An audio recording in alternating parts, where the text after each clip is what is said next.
Bismillahirrahmanirrahim. Assalamualaikum warahmatullahi wabarakatuh. Bismillahirrahmanirrahim.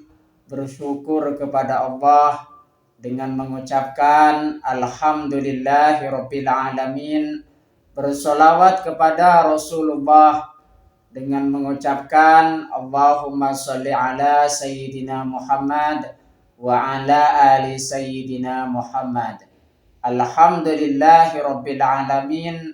Kita masih dipertemukan kembali oleh Allah Subhanahu wa taala di dalam sosial media, dan media merupakan wadah bagi kita, tempat bagi kita untuk kita bisa menjalin tali silaturahim, membangun ukhuwah Islamiyah yang semakin kuat, kokoh ke depannya. Semoga hidup kita selalu diberkahi oleh Allah Subhanahu wa taala di dunia dan juga di akhirat. Amin ya rabbal alamin.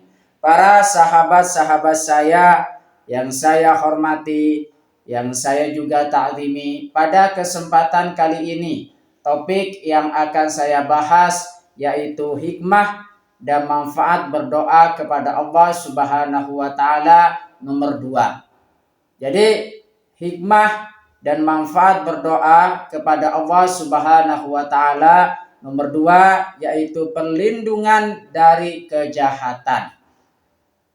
Jadi kita supaya bisa terhindar dari hal-hal yang bersifat jahat, dari kejahatan, maka selayaknya kita harus mengedepankan yang namanya doa kepada Allah Subhanahu wa taala, supaya Allah Subhanahu wa taala di situ melindungi kita dari kejahatan.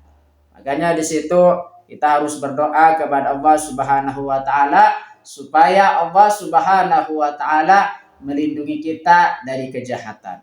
Doa dapat menjadi perisai untuk menolak bala dan malapetaka. Kalau misalkan kita berdoa kepada Allah Subhanahu wa taala dan Allah mengabulkan doa-doa kita, salah satu contohnya kita meminta perlindungan dari kejahatan. Supaya kita bisa terhindar dari kejahatan, maka Allah Subhanahu wa taala di situ bakalan mengabulkan doa-doa kita.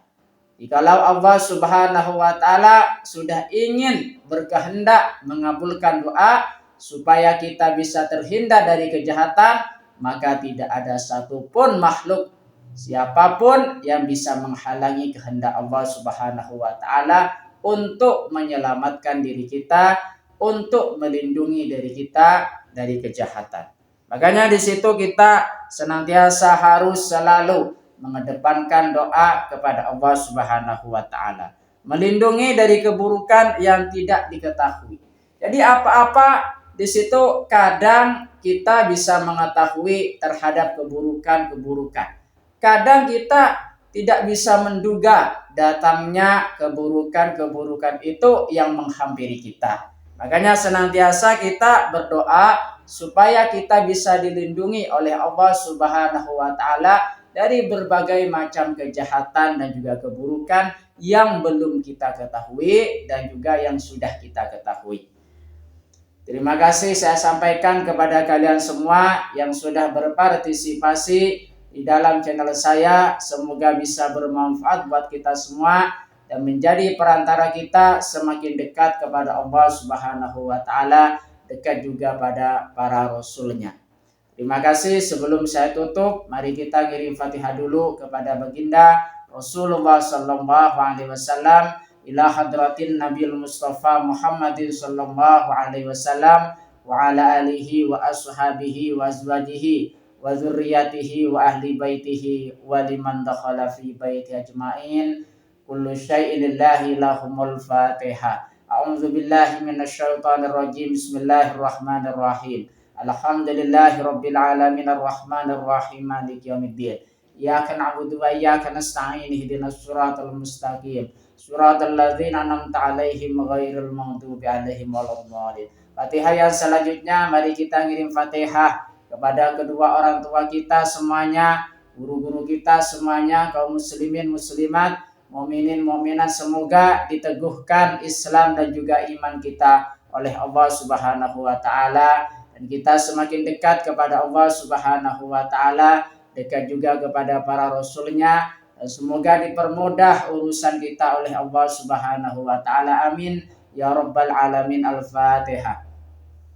A'udzu billahi minasyaitonir rajim. Bismillahirrahmanirrahim. Alhamdulillahi rabbil alamin arrahmanir rahim maliki yaumiddin. Iyyaka na'budu wa iyyaka nasta'in ihdinas siratal mustaqim. Suratul ladzina an'amta 'alaihim ghairil maghdubi 'alaihim waladdallin. Terima kasih saya sampaikan kepada kalian semua. Assalamualaikum warahmatullahi wabarakatuh.